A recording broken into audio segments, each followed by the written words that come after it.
is officially back. Welcome, ladies and gents, to the AEW Full Gear 2022 predictions here on my channel. Guys, I'm so excited because right next to me is my buddy, Luke Owen, DAD. Luke, thank you so much for seriously coming here to the channel to do this video. People were very excited when I made the announcement. How are you?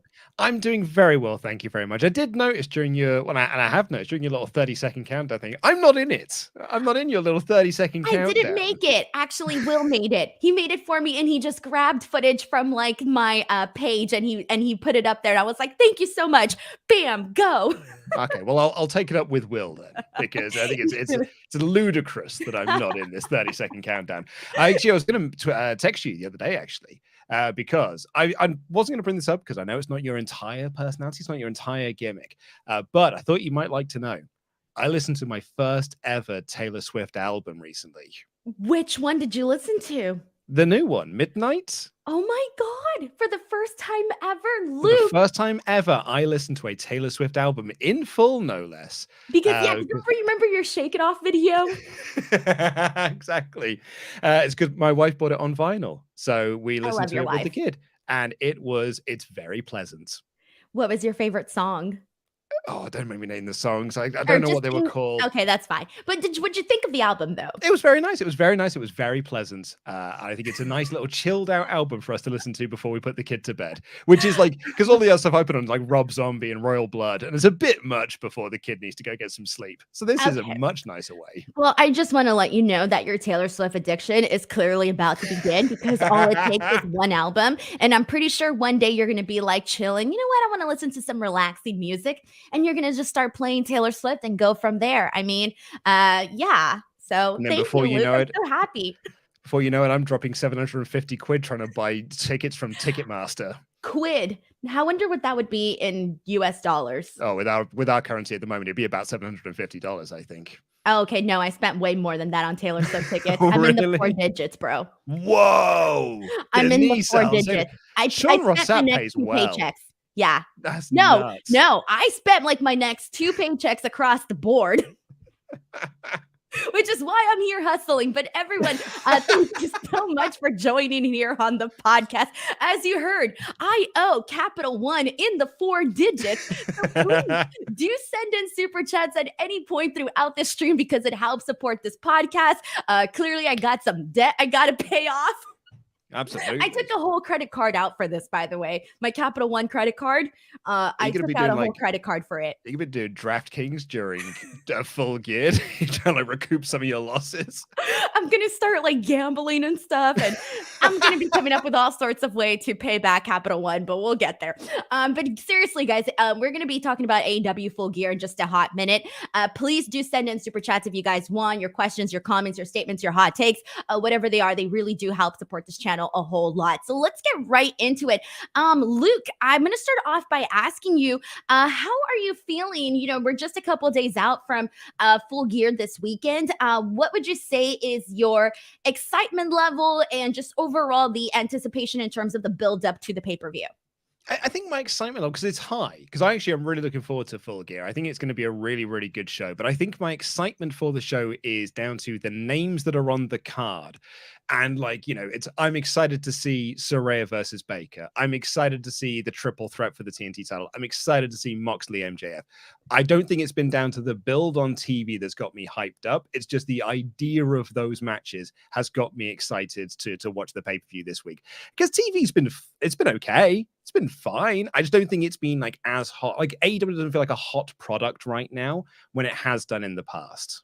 Right. I do agree with you in some perspectives of that. And, you know, that's been like kind of the recent criticisms because, you know, what was like 2 weeks ago when we had that super wild show that like nobody liked. I did think that last night's go home show for Dynamite, I thought was fantastic. How did you feel about Dynamite?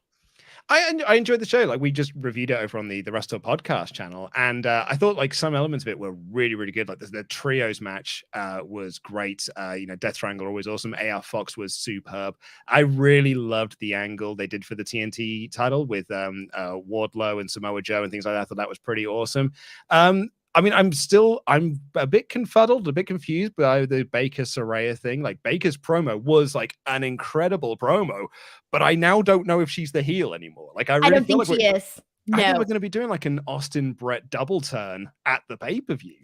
I almost feel like they have to, but we'll talk more about that once we actually get into this match. So let's kick it off because we got a whole ton of card. You know, Toni packs it up here. So let's kick it off with Sting and Darby taking on Jay Lethal and Jeff Jarrett. So clearly, my question that I want to start off with this one before we get to your actual prediction is, with Jeff Jarrett coming into AEW, were you those people that were like, what the fuck is this shit? Or were you like, you know what? Let me see what happens here. I'm slightly in the middle. I think I'm a TNA fanboy, so like Jeff Jarrett comes and he's got the My World theme. I was like, yeah, Jarrett's here. Like, he ain't dead. He is Jeff. I was well in for it. And he's facing off against Sting. It's him and Lethal and this and the other. Like, and he's teaming up with Sanjay Dutt. I'm like, it's like a little TNA collective. This is awesome. But I also think he's a backstage role guy. So I think this feels to me like a one and done thing. Like, maybe he'll have a match at All Out next year or something along those lines. Maybe they'll bring him out for like if they do any shows in Nashville or, you know, around that sort of area. I don't think we're going to be seeing Jarrett on TV every week. I mean, maybe I'll be proved wrong, but I don't feel like Jarrett is going to be like a top guy. So I wasn't mad that Jarrett showed up. If anything, I was like, that's quite funny that Jeff Jarrett is here. Right. I actually felt in the minority too, because I put out there, like, I'm a Jeff Jarrett fan. And people were like, what the frick? What's wrong with you? You know? And I'm like, what? I like Jeff Jarrett. Right. And I was definitely in the minority when it came to how people reacted to him coming into AEW. And you know, even though he obviously has a backstage role, I do think we'll be seeing a little of him, you know, for the most part every week. I'm not expecting him to be like a major focus, especially with the way that the AEW crowd reacted. You know, clearly, I'm sure, you know, Tony Khan is all over the internet seeing that type of stuff and seeing the fans' reactions and whatnot. With that being said, my pick for this match, I think it's Sting and Darby. I feel like, you know, they're back together again. Let's have them pick up this W. Where are you at in terms of who you think is getting the win here tonight? I mean, on Full Gear. Sting don't lose on pay-per-view. Like, this is Sting don't lose, man. That's his AEW gimmick. He is undefeated, and I think he'll remain undefeated here. And that's why I think it's a one and done deal. Like, it's just Jarrett and Lethal. And I think this might be the end of the feud. Maybe they'll do another Darby Lethal match. Honestly, I was so surprised. I thought this was going to be a trios match. I thought it was going to be Jay Lethal, Jeff Jarrett, and Satnam Singh versus Sting, Darby Allin, and Paul White. Like, I was like, that's the match, White's right? too busy making music videos. He's gonna be Captain Insano. But I was like, that's the match, right? Because then you have the showdown between the Big Show and Satnam Singh. That'd be great. But no, instead we've got just a straight tag match. I'm fine with that. Right, exactly. All right, so it looks like we're both in agreement that it's going to be Sting and Darby. We got a super chat here from Edward Perez. Thank you so much to Edward for sending the first one in. He says Saraya versus Dr. Britt Baker will be match of the night. I feel like this will be an interesting match in terms of the outcome and in terms of like what plays down, especially if we're expecting this double turn. But I don't know if it's going to be match of the night because there's just too many other matches that I know are just going to deliver to another extent. And so I don't think it'll be match of the night, but I think it will be very much talked about. I think it'll be one of the most talked about of the night. 100%. Although I think, I mean, if I was a betting man, I'd say the Elite Death Triangle will probably end up being match of the night because it's Kenny Omega, it's Pac, it's Rey Fenix, it's Penta, and it's the Young Bucks. Like, it's probably going to be match of the night. But I think you're right in that I think Saraya Baker might be the most talked about match, depending what happens in the main event. Exactly. We got Crew Kid 52 who sends in a super chat saying, hey guys, nice to see Team Danuke back together. I'm actually going to the pay-per-view this weekend, and while the build's been meh, I'm actually really excited to go. MJF is my fave, and I'd love to see him win. I will see you there, Crew Kid 52, because I will be at Full Gear this weekend as well. So I'll see you there. In terms of like the build for this pay-per-view, I do kind of feel along the same lines as you, Luke, and as well as Crew Kid 52, where it's like you're excited about the prospect because on paper it looks really good, but the build for the most part was like okay for some feuds, obviously a little bit better than others, right? Yeah, I think so. Like, I think the TV has been okay. I don't think it's been the strongest build they've done for a pay-per-view. Like, if I was I think this might be a sub 100,000 buy pay-per-view, which they AEW haven't had since the pandemic. But I think this might be the one. I think no Punk there, and I think the uninspired build is probably the way I was like, it's not been bad. I think it's been uninspiring. But yeah, I'm also hopeful that MJF will also win. You're going to the pay-per-view this weekend. Are you going to come to the London show? I don't know, because flights from LA to London are an arm and a leg, and currently I'm on a budget. Oh yeah, that's a good point actually. Yeah, like it's not like Taylor Swift over in the UK. Like it's just I already gave an arm and a leg to Taylor Swift. If I give an arm and a leg to AEW, I'm done. But no, I don't really feel the need right now to go to any like overseas shows, because AEW is going to be doing like a whole West Coast thing here. Oh, and I'm right. like, I'm just going to wait for you guys to come to me unless I absolutely need to go. So right now, the 4 a year is good enough for me, because, you know, I gotta pay for that stuff. You know, I fly myself out there. I pay for my hotel. So it's like really the money that I make back on YouTube on those videos. It's whether or not I break even, you know, or if I got to keep owing Capital One. Well, what you've got to do, Denise, is you've got to like start a relationship with Colt Cabana or something, so then you can be the focus point of a media scrum. Like that's the next tactic for Denise Salcedo. It's become the focal point of a media scrum. That is what's going to pay your bills. I'm going to start making some crazy decisions. We got a super chat here from Sheldon Jackson saying, Team Danuke reunited and it feels so good. My question is, do you think they'll do the semifinal and final of the world title eliminator at Full Gear? And if so, how do they know? How do they do it in your opinion? Because we still have to see, obviously, because let me pull this. Actually, I don't have the graphic here, but we still need to see, what do you call it? It's Lance Archer and thingy Brian Ricky Cage Starks on Rampage. Yeah, okay, Brian Cage is already advanced. Yes. Yeah, so we need to have whoever wins out of those two versus Brian Cage before the pay-per-view. Maybe they'll do it on the buy-in. So it'll be like whoever wins out. I imagine Ricky Starks, and then you'll do Starks versus Cage on the buy-in, because that's quite a fun little Team Taz thing that you could probably play off. And then the winner of that will face Ethan Page, the disadvantaged babyface going into facing Ethan Page. I think that would probably be the smartest. And Tony's going to add some buy-in matches. 11 matches, that's not enough. We got to get like 13, 15 matches. That's what we normally do around here. We got a super chat here from Zachary Marsh, who says, I miss you too. Looking forward to the trios match. Thank you so much to Zachary. I missed you too, Luke. I was so happy when you said yes. I was afraid you were going to reject me. Well, no, I mean, because we've been wanting to do a show together. I've been wanting to do a show on your channel for so long, but like I've been so mad busy. Is this our first? No, it's not. This is our first show. Oh, well, apart from doing the, it's a show Promo like Wars. this. Yeah. I've done Promo Wars, but aside from that, this is the first time I've been on your channel. And I didn't say anything in the introduction? No. Oh my God. We just popped our cherry here. Luke and Denise for the first time here on my YouTube channel live. I can't believe it. I know, but it felt like home because you were here like 30 seconds before we were about to go live. And I've been sat here for 15 minutes waiting. No, you got here 15 minutes before I did. Yeah, well, I wanted to be here. I thought you might want to have a chat, like go through some things. We can get prepped and everything. And I sat and I was like, am I on the right link? Am I in the right place? Denise shows up 30 seconds before we go live, being like, hey, Luke, it's Taylor Swift tickets anyway. Do you want to go live? I was like, okay, away we go. Oh my God. And I was planning on coming here early to have a little bit of chat before, but I just got caught up. And the next thing you know, I'm like, oh my God, it's 9:29 and I haven't even logged on yet. We got a super chat here from Greg Bursch, who says, enjoy T Swift. I don't like the way they have built the Baker and Saraya feud.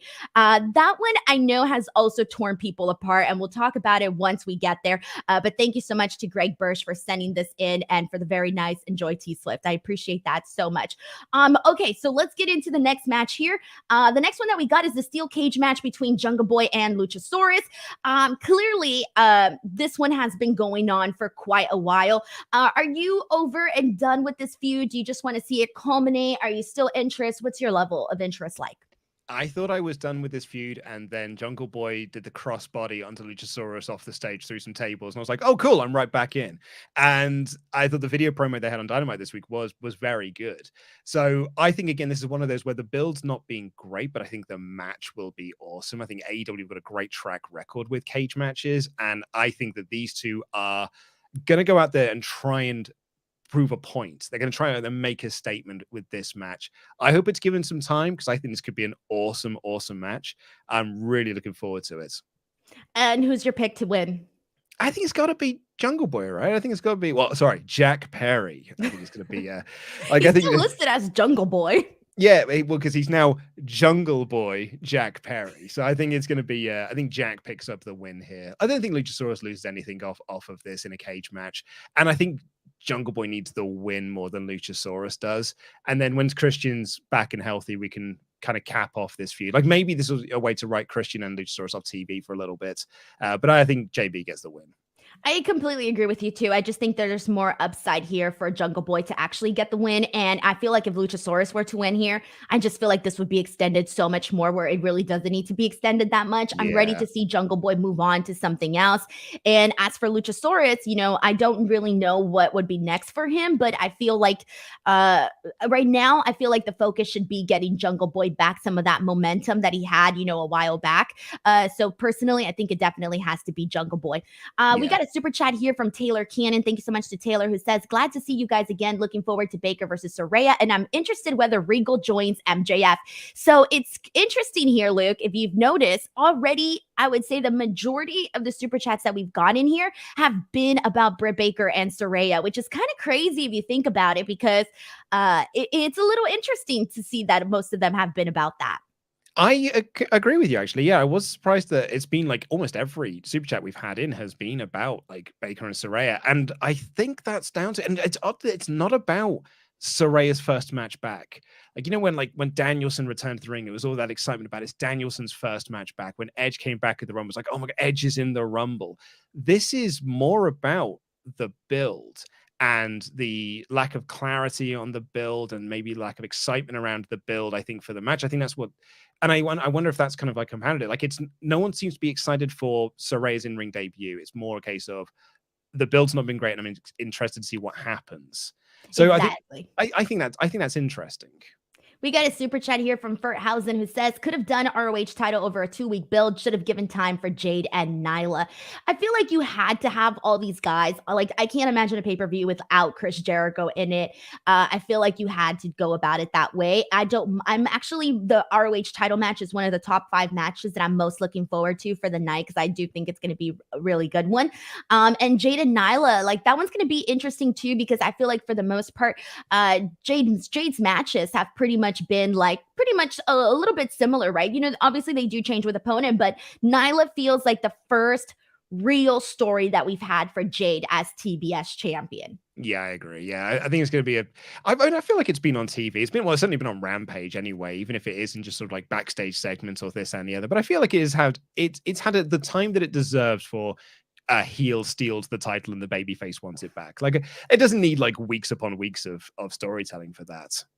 Exactly. All right, next match here. Let's get into it. This is the match everyone wants to talk about, Britt Baker and Saraya. So, like we mentioned, most of the super chats so far have brought this match up. So I'll start off by asking you, Luke, how do you feel about how things have gone for Saraya on AEW from the first moment where she debuted up until this point? And especially, I do want to chime in on the promo that she had with Britt Baker last week, which definitely had some people torn on how they felt about it. What has been your thoughts on all of this? So yeah, I mean, like, the debut was awesome. Undeniably, the debut was awesome. And I think then they were sort of dragging their heels on announcing that she was cleared to wrestle. And that's great, because I think that's the story, right? Is like whether or not she is cleared to wrestle. But I don't think they told that story in the most effective way possible. Like, she was effectively telling everyone that she was cleared, but Baker was saying that she wasn't. I think they could have really blurred those lines a little bit more so that we as an audience don't know whether or not it is going to be Saraya in the ring, or she's just going to be like a general manager, like head of the women's division or what have you. And then I think people have really started to sour on Saraya in some way, because her promos have not been as good as Baker's. And Baker has just really shown how good of a promo she is and how much she connects with the AEW audience. And, which is fair, because she's been there since day one. Saraya's only just walked through the door. She has come from a world where you're much more scripted on your promos. This is a much more free-flowing, just go out there and cut a promo as you please. And then last week's promo, I felt so bad for her. So bad, because that's the promo where she got to tell everyone, I get to wrestle again. So that promo means the world to her. And it didn't really quite land. Like, it did at first when she first said, I'm cleared to wrestle. But then she got into this promo where she said to Baker, you're not a star. and you've never actually accomplished anything. And you're talking to the longest reigning, whatever it is, AEW Women's Champion, the person who's been the face of the women's division since day one. And so then tell that person, you're not a star, I'm actually a star because I came from WWE. It really painted her as the bad guy. And then Baker's return promo on this week's show, where she was like, I wrestled for AEW in Jacksonville, Florida at Daly's Place. Like, that to me is the Tokyo Dome. Like, that's as big as Sumo Hall. And that's as big as Madison Square Garden. And I fight for the AEW fans. I was fighting during the pandemic when fans needed people to turn to. And I'm like, holy shit, she's the baby face here. And then Saraya's promo later on was like, oh no, I do like AEW. I love AEW. I wanted to come to AEW. I wanted to come here. And I was like, oh, this isn't working now. And I don't know what the feud is anymore. Right, exactly. And here's the thing, like, we had Saraya, she comes out, she gets this really huge reaction because, you care for, I feel like you have to respect somebody that, went through this massive injury, managed to come back later on. Like, this is really a miracle that she's even back, right? That she's even going to be able to have this match. And I think she said that she was cleared to have one match a month by her doctor. So that to me is like, holy shit, like, you're coming out here on this really huge stage to have your first match back in 5 years. Like, that is nuts. Like, the amount of pressure that must be riding on Saraya, I can't even imagine. Like, I would not want to go through that. And she did an interview with Chris Van Vliet in which she spoke about how she's not going to be going on social media following this match because she knows she's going to be under that microscope and be heavily scrutinized by the fans. Even if she goes out there and has a good match, what you and I might consider a good match, there's still going to be things that I think the fans are going to be like, nah, this was crap or whatever. There's always going to be that group of people. So anyways, I feel the thing that really, really backfired on Saraya was that first live promo that she did. That was such a hot mess. That was really, and I hate to say this because I feel like people should always get second chances, especially in scenarios like this where, again, you mentioned that she was more used to that scripted style from WWE. She mentioned that she was nervous. She mentioned that she didn't actually ask people like Jon Moxley or Chris Jericho for any sort of, direction heading into this. And that to me, I feel was the thing that made people go, you know what? I might not be as interested as I thought I was going to be in Saraya. And so after that, it was, we went so long where the only thing you really remembered was that horrible segment. And then she finally started doing these backstage interviews with Renee. And those worked out great for her because she was very relaxed and you can tell she just felt comfortable, right?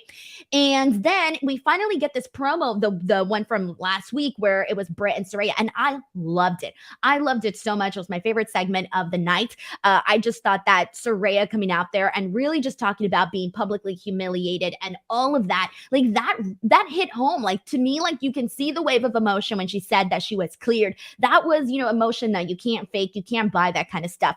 But the thing that I think was the huge turnoff was, you mentioned the part about the superstar and her kind of burying Britt Baker on that side. But for me, it was actually her saying that AEW was her house, because that did not make sense whatsoever. It was kind of like the thing where she said last time that Toni Storm was the best AEW women's champion. And I was like, ooh, that's debatable because she really just got the title. She could be somewhere down the line, but not right now. So it kind of just felt like not knowing the product, and you're part of the product now. So it felt a little bit of a disconnection there with Saraya. So that was the part that lost me. But I thought, you know what? There's so much other good stuff that took place in this segment that I'm not going to take away from Saraya on that point. But then Britt Baker's promo last night, it was just so crystal clear that she is the babyface in this story now, because she shouldn't be. When you think about Saraya's story, she should be the babyface in this situation, but she's not.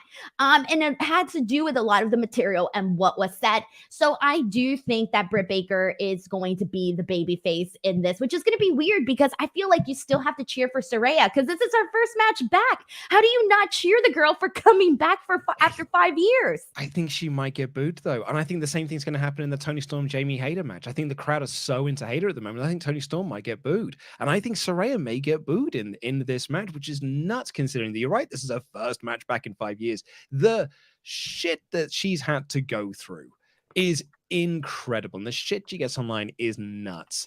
And I've always felt really bad for her, but she has been sort of like a punchline for like online trolls and stuff for numbers of years. You kind of forget, because she's not in the public eye as much as she once was, that she used to get so much crap online. You know, like we always used to have a little bit of fun with the page here and things like that, but she herself would have a bit of fun with that. So this should be like a big triumphant moment, and it really feels like they're going for a Bret Austin WrestleMania double turn. And I mean, like I said on when we did the prediction show on the WrestleTalk podcast, I think Baker's going to win this match, because I think Baker gets more. I think Baker gets more out of this win than Saraya does. I think Baker gets nothing from losing to Saraya, but I think Baker gets a whole hell of a lot getting the win. And you can do a return match, and Saraya gets the win there. I think you can make a real statement here, though, by giving Britt Baker this win. And I feel like you could go either way here, right? Because you can give Saraya her moment, right? She can, do something that gets her the win in an unfair, way. So they could go about it that way, or they could go about it with Britt winning and being like, well, you know what? Britt's been active, X amount of years now, and Saraya's been off the shelf for 5 years. So it really just kind of depends. I could see this one going either way. My gut right now, it's telling me that they're going to give it to Saraya, based on, I'm assuming she's going to turn heel, and that's going to be the thing that gives her the advantage in winning this match. So I'm going to go with Saraya on this one. Yeah, I could certainly see. I hadn't really considered that as an option, but you're right. Like if Saraya gets the pin and hooks the tights or something, or holds onto the ropes, and that's the win, you have that big shock moment of like, whoa, like, yeah, she got a win, but what a tainted win that it was. Like, that's how you wanted to have your return match. And then like that could be a fabulous promo segment with her and Renee, because her and Renee are like great friends and stuff. And, Renee would put on a fantastic performance asking questions surrounding that. I could see that happening as a finish, to be honest. All right, well, we'll see, because it looks like we're torn on this one. It could either be Britt or it could be Saraya. Let's see what the people here are saying. But we do got a super chat here from Hunter Tillman, who says, hey, everyone, extremely excited for AEW Full Gear. My question is, how do we think this match is going to go? Obviously, Britt can't use the stomp. Any thoughts on that portion of it? Yeah, I mean, I think the bigger, I mean, she could do the stomp. She's taking bumps. Like you could do the stomp, and I think be okay with that. Edge has taken the stomp, hasn't he? Like in his feud with Seth Rollins, I can't remember, like, but maybe he didn't. I think he did, didn't he? Yeah, I feel like he must have, but he might. I can't remember. But yeah, you could always just build it around the lockjaw, and rather than do the stomp like that, Baker's got other things that she can do. She's got some more things in her repertoire. Right, exactly. Thank you so much to Hunter Tillman for sending this in. It's much appreciated. Thank you so much. As we continue on, guys, once again, if you want to get your question, comment, or statement, or question, or whatever it is, feel free to send in a super chat. But let's move on to the AEW World Title Eliminator Tournament Finals. Ethan Page versus TBD. Who do you think is the TBD? And who do you think is winning the entire thing? I think Ricky Starks is the TBD. I think he's going through to the finals, but I've got a feeling, because spoilers for later on, I think MJF is winning the main event. I think Page feels like the right first guy, because it's a firm guy. And, MJF, his first title defense being against the faction that he brought into the company. It just sort of makes sense that it's Ethan Page, I guess. Problem is, it's the choice that I don't think anyone really wants. And I actually think there's a lot of people that want. I've seen more love for Ricky Starks winning the entire thing than Ethan Page. Well, that's my point, is that I think I would much rather see Ricky Starks get the win. I think it's so much better to give it to Ricky. I think it'd be so much better to give it to Eddie. I think it would have been so much better to give it to Bandito. And that's my problem. I love Ethan Page. I think Ethan Page is great, but him with the firm has really diminished him somewhat. Like, he came out to absolute crickets on Dynamite, to the point where he cut a promo saying, like, why isn't anyone reacting to me? I'm like, I don't think you should be highlighting that you're getting no reactions. And I hate to say it, but I agree with you. I kind of want to see, I wanted Bandito to win this, or I wanted Ricky Starks to win this, because I feel like Ricky Starks has been the guy that's like almost there, like he rises and then something brings him back down and he rises again. And I just feel like there's a little bit more interest to me in Ricky Starks. But at the same time, like, if Ethan Page loses this is the most high profile thing he's done on AEW. Yeah, I suppose apart from, like, he was in that, like, the big match with Inner Circle, right? He was with that, with Yeah, but Dan you're in Lambert. there with like a bunch of other guys, though. You're not like the main focus. You're absolutely right on that one. Yeah, this is his biggest singles match, certainly. Like I think in AEW, and I'm really pleased for him because I think Ethan's great. I just think that the booking of him has not been great. I don't think it has benefited him in any way, and the firm really hasn't benefited him at all. I'd love to see Ricky win this. I really, really would. But if they are going to do Ricky wrestling twice on the show, I think that's a way to kind of give him the out of Ethan Page getting the win. Right, exactly. And I have to agree with you. I'm going to go with you on Ricky Starks being the TBD. Ethan Page to get the win because I just feel like, again, it just feels like they're going that direction with the story. And on top of that, I'm like, bro, you had him beat Bandito, who just signed with AEW. Like, there's got to be something coming out of that win. So I feel like now it has to be Ethan Page.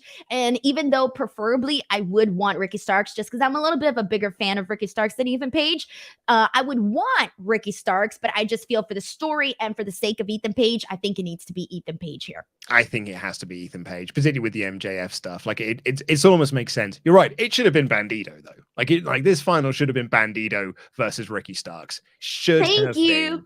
And I'm like, he just signed with the company. He had that freaking great match with Chris Jericho. This would have been freaking awesome, but I think they're just not ready to pull the plug there yet because, he just got there. That's it, yeah. Because like that match, the crowd popped for one move, and it was Bandito doing that Hurricane Rana off the Avalanche Ego's edge. Yes. Like this because this crowd were more into Bandito than they were Ethan Page, and that sucks to say, but it should have been Bandito, or really, it should have been Eddie Kingston. No, see, I thought Eddie Kingston was gonna make it pretty far in it just because of the way AEW books him, but he didn't need it though. I think the other guys needed it more than Eddie Kingston. That's fair. Yeah, that's fair. I just want to see Eddie do more. Like I feel like Eddie has been taken off the boil so much in AEW since the Jericho feud that it's kind of bummed me out because I want to see better for Eddie.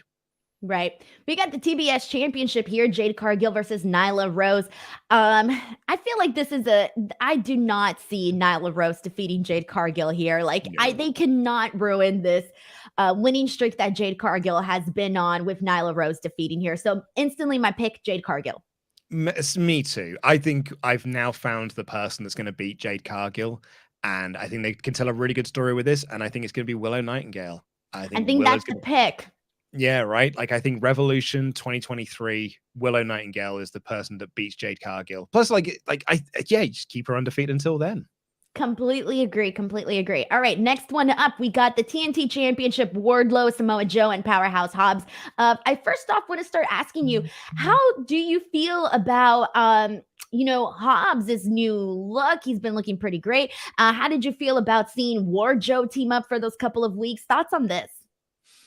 Problem with Wardlow is that they were feuding with the Embassy, and like the Embassy felt like such a low end group that never won. So it was just like no interest. I'm sorry, no, exactly. No interest. No, like Prince Nana's great, and like Gates of Agony are cool, and Brian Cage is whatever, but it's like nah.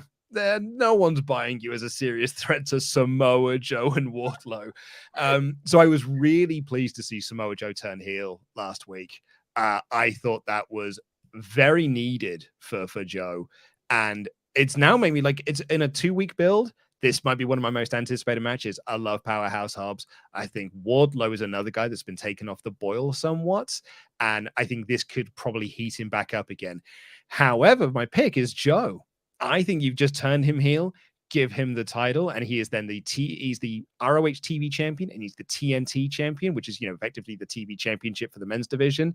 That'd be an amazing little. They can't do that to Joe. Wardlow, though. No, I feel like they've kind of done Wardlow a little dirty since the whole MJF thing. Like massively dirty, right? Okay, I didn't want to be like so dramatic, but they've done him a little dirty for sure. 100%.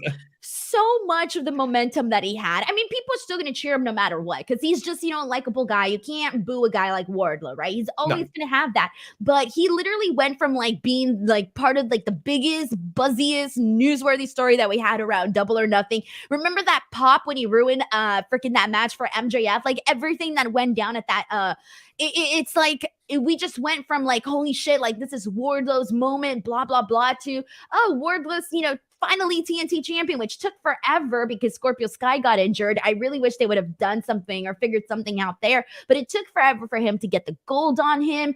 And then after that, it was just kind of like we were seeing the same copy and paste matches to the point where it was like, okay, well, what else do we got? Like, what, I already know what to expect now from Wardlow every week. So including Samoa Joe in this, and Samoa Joe finally doing that turn on Wardlow, I think is the best thing that's happened to Wardlow so far as champion.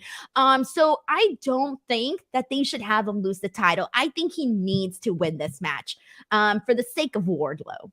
You could actually have Wardlow retain here and then do the singles match at Final Battle with both belts on the line. And, it's like almost like a title unification if you want to go down that route. But they probably don't want it because they need to keep some of those ROH stars for the TV show. I agree with you. This is the best thing that's happened for Wardlow in ages because it's cool watching him powerbomb Toni Nese, but it doesn't really mean a whole great deal. Right. So yeah, I think this is going to be a great match though. And I'm pleased. I'm pleased to see Powerhouse Hobbs get a really big shot as well. On the TNT title thing, Wardlow should have just won it right away. Like, you remember he that match with Scorpio Sky and then Scorpio won? I was like, why don't you just give him the belt then? Just put the belt on him straight then. That would have been the better thing to do. Exactly. And I'm very happy for Powerhouse Hobbs being in this match. I think he looks great. I think this is going to be a great match. This is also in my top 5 of matches that I'm most looking forward to. So who was your final pick again? Samoa Joe for me. Samoa Joe. Okay. All right. Well, I'm getting with Wardlow. So here we go. We got a super chat here from Jamon John who says, if MJF wins, how will AEW book him as champion? Because he needs to go shoot the movie Iron Claw right after Full Gear. I feel like there's ways to work on that because I don't know. I don't know how much time that's going to take to shoot Iron Claw. I don't know the details on that. Also, he's not the lead. Right. Like, he's just in the movie. So, that might just be a couple of days. Like, it might just be a couple of days shoot. Depends on how big the role is in the movie. Like, it's not like he's secondary lead or anything like that. So I think it may just be maybe 1 week of television he's not there for. And that's fine because, Moxley's missed weeks of TV as champion. So I don't think the movie is going to affect that in any way, personally. Right. I agree. Thank you so much to Jamin John for sending this super chat in. Very much appreciated. Once again, guys, if you want to send in your hot take, your opinion, whatever it is, feel free to send in a super chat because it does help out support the show. All right. So next up, we got the ROH World Championship. Chris Jericho defending against Bryan Danielson, Claudio Castagnoli, and Sammy Guevara. And what a match they had last night on Dynamite. That was a freaking banger. Luke, do you think that we are going to be seeing a new Ring of Honor champion, or do you feel Jericho's retaining? I think Jericho's retaining here, and I think him tapping out on Dynamite almost solidified the fact that he's going to retain here. The question more is who is he going to pin, I feel like it could be Sammy. I think it'd be a better story if he pinned Sammy because it's right? You pinned your buddy. That's it. Yeah. But I think this match is going to hump hard because it's Jericho, Danielson, Claudio, and Sammy. I don't think the 4 of them are capable of having a bad match. So I think this is going to be real, real good. But yeah, for me, for sure, it's Jericho retaining. I agree too. I think it's Jericho retaining too. I would like to see him pin Sammy just for there to be a little added tension there. The other thing that I want to ask you is when Chris Jericho won the Ring of Honor World Championship, what was your reaction to that? Because that was a pretty complicated period where there were some people that were like, what the fridge? And there was other people that were like, all right, this was unexpected, but cool, I'm on board. Where were you on that? So, this is going to sound more braggy than I mean it to, but when Jericho said on commentary on Rampage, do you know I've never won the ROH championship? I turned to my wife and I said, he's for sure going to win the belt soon. The second he said on commentary, I've never won that belt, I was like, yeah, he's going to win that belt in the next few weeks. And so when he beat Claudio, I was like, oh, well, there you go. And it also felt like, man, Toni really wants to get a TV deal for Ring of Honor. So making Jericho the champion, which is what he did with the AEW World title. I was like, if I have Jericho as my champion, I can probably get a TV deal easier. It makes it because Jericho's more marketable to have on as your champion than Claudio is when you're trying to, woo TV networks. I love the way you say Claudio. I'm trying to say it like you now. Claudio. Claudio was rather than Claudio. This sounds nicer. This always happens, Luke. This always happens on our show. You say something and I'm like, ooh, that sounds nice. Claudio. I did like the way that Claudio would say, see, it doesn't sound as nice when I say it, Claudio. Just sounds so generic. Claudio. I like the way that he said Ian Riccaboni's name. He was like, Riccaboni. He's great. And I love the fact we're getting lots of Ian Riccaboni on TV. And this is the thing that's really popped me with this Jericho stuff. More Ian Riccaboni, and he beat up Jerry Lynn. I was like, yeah, Jerry Lynn made it to TV. I was really pleased with that. I really thought they might do, because I wasn't sure what ROH championship match they would do at the pay-per-view. And I was trying to think of like what format, because his whole deal was facing former champions. I thought they might have done Jericho Daniels and like giving Christopher Daniels some flowers. And I thought that would have been a really good match as well, like a bit of a dream match. Jericho and Daniels, I thought that'd been really cool. But this 4-way is probably going to be better. I feel you on this one. This one's also on my top 5. All right. And if you want to see my full top 5, it's on Twitter. Next up, we got the match that was just announced yesterday, but there was already reports that this match was going to be happening. Clearly, the teasers and everything pointed to the Elite being at Full Gear. At this point, they were basically telling us without telling us. Really quickly, we get another super chat from Hunter Tillman who says, who do we think will dethrone Chris Jericho? I think once they get a TV deal for Ring of Honor, I think it should be Bryan Danielson. I really thought it was, Danielson's a good shout. I thought it was going to be Garcia. I thought that would be the main event of Final Battle is Jericho Garcia. World title, pure title unification. And that was they were telling that story of Garcia going away from JAS, but then he just rejoined the group. And now I don't really know what they're going to do with Garcia.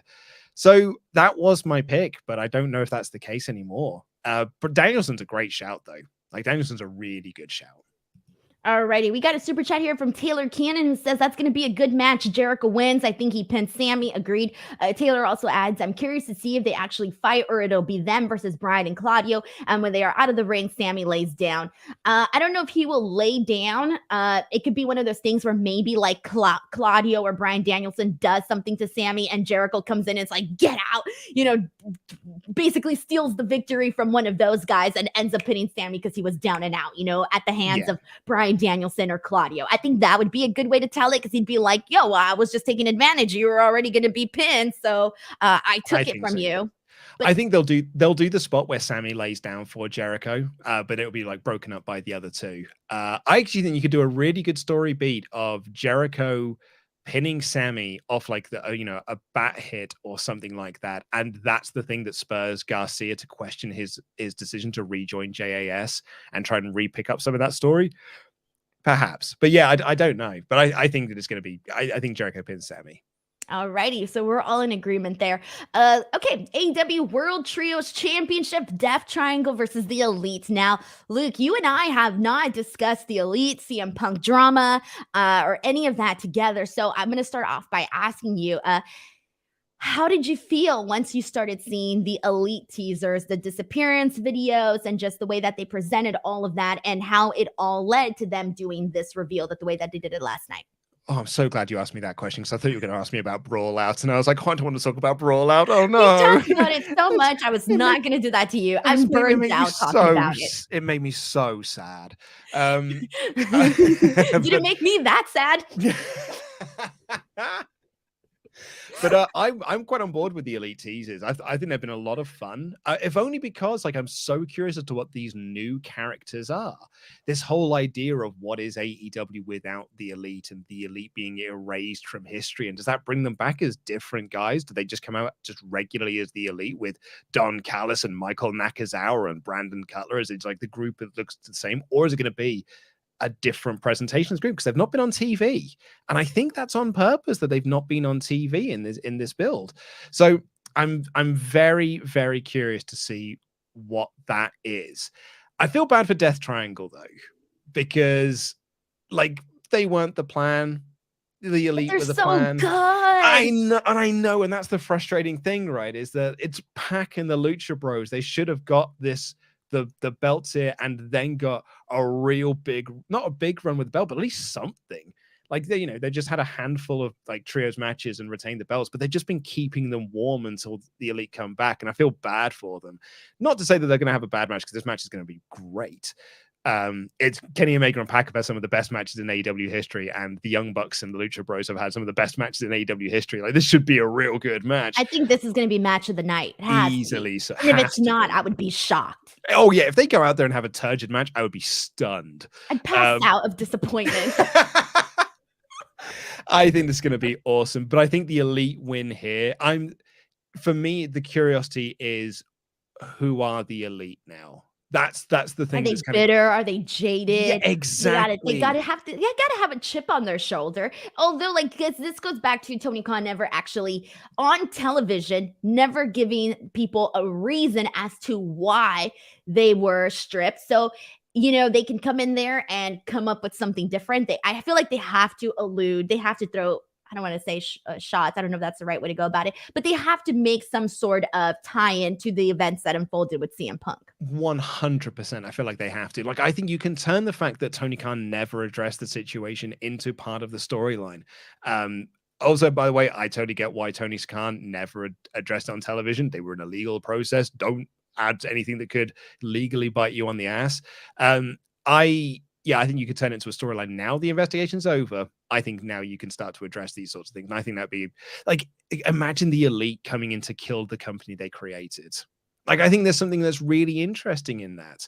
And then being the bad guys and going up against the Blackpool Combat Club, who are like the bastions of the AEW locker room, the guys who had to step up because they were the ones that, ruined it for everyone. I think there's some really interesting stuff here. So that's the thing I'm most curious about, is what is the presentation of the Elite now post Brawl Out? Right, exactly. I completely agree with you on that too. I mean, we're definitely knowing that it's going to be the Elite to actually get this victory. I mean, you can't have them come back and lose, but I do agree with you on Death Triangle. They're a freaking great team. This clearly wasn't the spot that they were supposed to be in for the Trios Championship, but at least now, they did get a good period as champions, and I do feel bad too for them because, they could have had a longer period of time having more kick-ass matches and all of that good stuff. But these championships belong to the Elite. So I'm excited to see what jabs we might get, how much they're going to allude to the brawl, what they're going to say. I'm really fingers crossed, hoping that they do a media scrum with the Elites taking part in it. I don't know. Yeah, well, Tony said they're doing scrums, right? They're going to do a media scrum. But whether if the Bucks and Omega are part of the scrum, which they might do if they're champions. Yeah. Spicy. And then I can't reveal this information, obviously, but based on where they're doing the media scrum, it kind of has me a little bit wondering, where are they going with this? Like, why is the media scrum being held here? It's a little bit interesting. So I don't know what that's going to look like. And I don't know what's going to happen. I don't know if they're going to go in there and be straight with us or if they're going to kayfabe us. Because obviously MJF going out there, he's going to be, in MJF mode. And that's if he wins the AEW World Championship, right? He's got to be going out there. And MJF's never done one of these either. So it's like all of these people will kind of be first and for at least for recent times. Because I think the Young Bucks and Kenny might have done some in the past, but I wasn't there for those. So those might have been very early on. But either way, this will be hot stuff regardless. All right. I think so, yeah. Sorry, one last thing on that, because you kept saying the word brawl, but it sounded like call it brawl. Well, no, you do call it a brawl, but the way your accent just makes it sound like you're saying bra. Bruh. No, it's brawl and then bruh. Yeah, no, but I don't mean I mean brassiere, bra. Like, that is what you sound like. Brassiere. Okay, and when you said bra, I thought you were saying bruh. No. Like, the way you were saying brawl, it just made you talk about bras. Okay, we're speaking two types of different English here, man, which we normally do. All right, there we go. We're back to the original Danuke here. All right, so let's go ahead and continue on from this. Let's get into the AEW World Tag Team Championship match. The Acclaim and Swerve in Our Glory. Is there a chance that the Acclaim loses the titles here? Yes. I think there's every chance that they do. I wonder, do you know what? I might turn my back on this, actually, because I was like, you could do the Keith Lee turn here and he turns heel and him and Swerve officially aligned themselves as a real bad group. And then them going up against FTR for the titles, I think it'd be a really cool story to go with. But I've talked about turns a lot on this show. I've talked about it with Saraya and Britt Baker, and just about Joe's just turned heel. I think there's going to be a turn in the main event. So like, I feel like you can't do too many of them. So maybe this is where the Acclaimed retain. Keith Lee finally has enough of Swerve and like leaves him high and dry.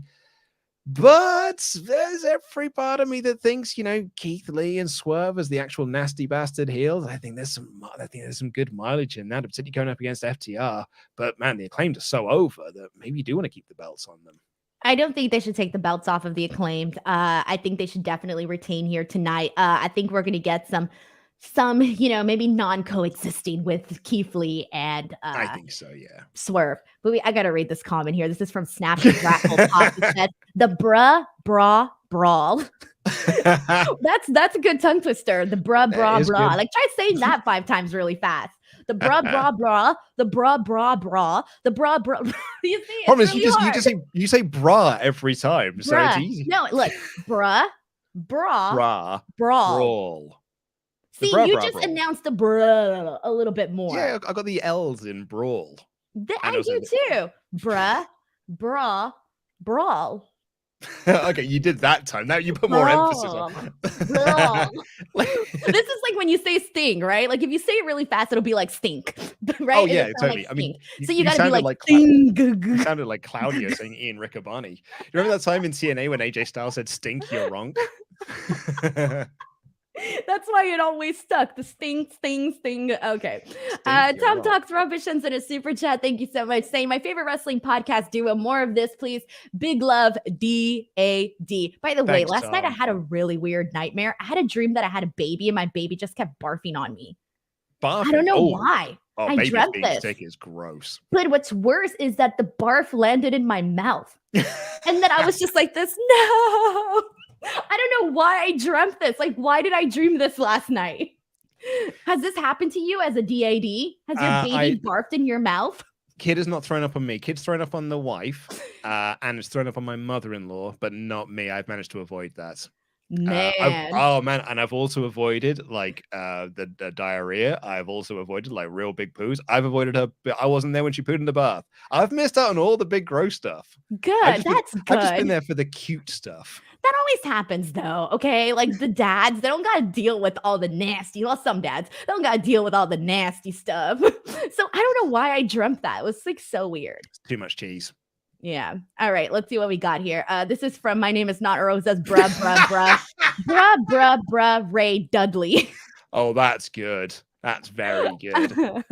All right. Here we go. Interim AEW World Championship, Toni Storm versus Jamie Hayter. Do they pull the plug and have Jamie Hayter pick up the victory? Yes, they do. I think Toni is getting booed in this match. I think Hayter is getting massively cheered. I think now is the time to pull. That's the one thing they haven't done with an interim championship is have it change hands. And I think this is the time to do that, set a new precedent. Jamie Hayter wins the belt. I know that they want to do Storm and Thunder Rosa, Thunderstorm collide and to unify the belts, but Hayter's too over at the moment. And I don't think Toni Storm is getting the reactions that she could be getting. So I think you put the belt on Hayter here. I feel bad for Toni Storm. It's not her fault, but Hayter has gotten over, and I think she should win here.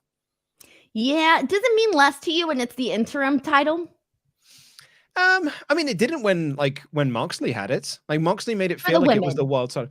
Even for the women, like I sometimes forget that Thunder Rosa is the actual champion. I think they've done a really good enough with Toni Storm being on TV every week and having matches almost every week.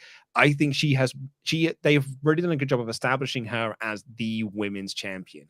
And I love Thunder Rosa, and I've got a lot of mad respect for Thunder Rosa, but I really feel like Toni Storm feels like the champion right now. And I think Hayter winning the belt here would be great. And I'd be really excited to see Hayter versus Rosa when she gets back. It just bums me out that if there is like another title change, it's going to be the interim title. Like that does bum me out a little bit, Like I wish we didn't have this interim stuff. I don't mind the interim thing, if only because, like, you know, I especially didn't know how long Thunder Rose. Like, it felt like if Thunder Rose was going to be out this long, you probably should have taken the belt off of her. But you've also set the precedent that you're not taking belts off of people. So they didn't take it off Punk. They didn't take it off. Was it Cody when he got injured? Or Scorpio? You know, things like that. They didn't take it off these people when they got injured. So whoever it was in the TNT title picture. So I think it was Scorpio. Yeah. So I think they made the right move here in doing the interim championship. But that's the thing, they've not done a title change in the interim world. So I think this is the time to do it. I feel like I could see it going either way, but I've been saying this for a long time and you just said it again right now. I don't think Toni Storm is getting the reactions that they might have thought or might have hoped for, and Jamie Hayter is. I say go with Jamie Hayter. You don't want another Chris Statlander or Ruby Soho moment. You don't want another Swerve, Swerve in Our Glory, acclaimed moment that happened at All Out. No, so you might as well go and ride the wave. And I think Jamie Hayter is probably the best pick here to go with. All right. And plus it also adds a little bit of like, oh shit, like, you know, yeah, it's the interim title, but you can expect title changes even with the interim title, especially because from the sounds of it, Thunder Rose is going to be out until January. I think she said in an interview that she's hoping for a return in January. So we'll see. Yeah. Hunter Tillman sends in a super chat saying, if Hayter wins the title, how do we think Britt is going to honestly really feel about it? Well, clearly they got to continue that, pick up that storyline again, because we got a little tease of that at All Out. We got a couple of teases the following weeks after. But since then, it's kind of been chill. Yeah, I think so. And that's, again, for me, like Baker beating Saraya. I think you can do a match of Baker and Hayter over the interim championship. And then if Baker wins that, and then it's her and Thunder Rosa to unify the belts and like rekindle that feud, there's some really interesting stuff you can do with it. And yeah, I think that's maybe Hayter winning is where we can finally pay off this Hayter Baker storyline and maybe officially do the split between the two of them. Right, exactly. I think that they can do that, especially once, Britt Baker finishes the whole thing with Saraya and all of that. So I do see that being the direction that they go in. So thank you so much to Hunter Tillman for sending this in. We have one more match to talk about here today. But before we do, guys, just a heads up, if you are new to this channel, please make sure you click that subscribe button. Come join. This channel has been growing so much more faster now. I just surpassed 77,000 subscribers. I'm well on my way now. I feel like I'm officially on the road to 100K. So please, if you are new here, make sure to click that subscribe button. I have tons and tons of content. All right, here we go. The AEW World Championship match, Jon Moxley versus MJF. We got a super chat here from Richard Martinez who says, I can't believe we used to get this duo weekly. We used to be spoiled. Do you see MJF going full babyface as champ and ditch the bid for 2024? So in terms of predictions for this match, where do you think we're going to fall on? MJF babyface? No? Where are we at? I said a few weeks back on the AEW review podcast that we do, Regal turns on Moxley and aligns with MJF, and that's how MJF wins. The greatest trick the devil ever pulled was making you believe he didn't exist. And MJF has been tricking us into thinking he's the babyface. But William Regal is going to look at that boy and be like, he is the world's, I'm going to make him the greatest villain possible. He's not the devil, he is a villain, and I'm going to make him a great villain. And Regal and MJF, I think, would be an amazing partnership, particularly if it's like MJF ditches the diamond ring and uses the brass knucks. They've done too much. Some brass knucks. I think they've done too much around MJF and Regal for Regal to not play into this finish. I think Regal is the bastard here, and he turns on Moxley, and MJF wins. But what would that look like, though? What would Regal with MJF look like? What role does he play in here? He's a mentor. He's not a manager. He's just a mentor to him to make him the greatest villain that this generation has ever had. Regal loves being a bad guy. He's always said he prefers being a bad guy. He loves being a villain, and he's not a villain at the moment. So he gets to be a villain this way, and I think he would have a great time doing it. And MJF can still just do all the promos. It's not Regal cutting the promos for him. MJF can just remain doing the promos. And then you can run the storyline of the bidding war of 2024. And Regal being like, I know people. Exactly, the agent. I know people there. I've got contacts in that place. I can get you through the door. I can get you tryouts. I can get you the conversations, and you can do a lot of great stuff with that. I think it's been my call for the last 3-4 weeks. Regal turns, and it's Regal and MJF at the end of the night. What happens to the Blackpool Combat Club? Well, I mean, that's the thing, isn't it? Because that's the whole point they're called Blackpool, is because that's where Regal's from. I don't know whether they just but they haven't felt like a group for a while. Like, I don't know whether they just dissipate. I think there's some fun stuff you can do around with MJF and Danielson and Claudio. So yeah, I mean, I don't know what it means for the group, but I just think there's a lot of mileage. I mean, I might be way off base. I don't know what you think, but I'm might be torn on this. I was debating about this last night too, because everybody was bringing up Regal turns on Moxley, Regal turns on Moxley, and it does make sense because MJF has been trying to go about things the right way, the fair way. He came out and helped out Jon Moxley here, but the reason he did it was because he said he didn't want Jon Moxley's fans to use that as an excuse for him not retaining on Saturday.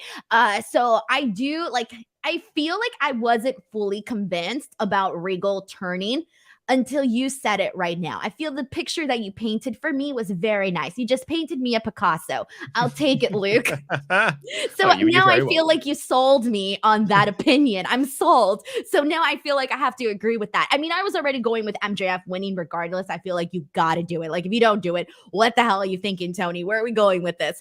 MJF has to win here tonight. But I was debating on the Regal turn. We do have a super chat here from LJ Mickey who says, finally a Team Danuke reunion. I felt that Regal turning on Mox and MJF winning is the only logical result. Also, is Luke going to watch the FIFA World Cup? Thoughts on this? It is. I think you're kind of right, LJ. I think it might be not the only logical result. It's the one that makes the most sense to me. But we don't know the way that Tony thinks. Also, I think that Tony's big storyline for next year is that bidding war, and I think that MJF needs to be a heel for that storyline to work. Am I going to watch the World Cup? I mean, they're on a dog. Well, all the world's teams. No, but we're not like at the official, like the end. Oh, it's just starting, like the tournament. I think it starts tomorrow or next week or something. Oh, okay.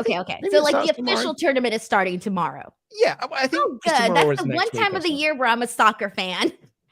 Hey, we're in the same group as well. England and the US are in the same group. Oh, I ain't rooting for the US. Who you went forward with then? I'm rooting for Mexico. You kidding me? Who's in Mexico? They're like, yeah, I gotta root for them because my grandpa always roots for them. So I'm like, I feel like I gotta be on your side, grandpa. Don't you root for and plus I'm not a soccer fan, so okay, so you're in Group C with Poland, Argentina, and Saudi Arabia. I'm a fake soccer fan. I just come in during FIFA to represent, and that's it. Honestly, I don't follow club football, but I follow international football, and I really enjoy it. It's difficult because it's Qatar, and it's done through a really naff, dodgy deal. They had the whole drama, right? Like they recently had the. I saw. Oh my god, it was absolutely nonsense, and it was done through real backdoor dodgy deals to get this through. This is a full-on scam that Qatar have got this, and that kind of puts me on the back foot. But it's FIFA are corrupt anyway. I didn't know this. I'm out of the loop. And then it was years ago when they announced that it was going to be in Qatar, and I think their attitudes to LGBTQ players and things like that I don't love, and it's kind of soured me a little bit in the World Cup. But hey, maybe I'll tune into a couple of games. Maybe we can stay in the conversation. But there's part of me that does want to boycott it. So yeah, I'm going to be tuning in too. I'm not going to tune in. I'll probably just be keeping up on social media. I don't got time to watch soccer. All right. I'm just going to be those fake fans. All right. So y'all know already. Y'all know I'd be a fake fan on FIFA. All right. Watch. I'm going to get all into these crazy fights. Be like, you didn't even watch the game. Calm down. All right.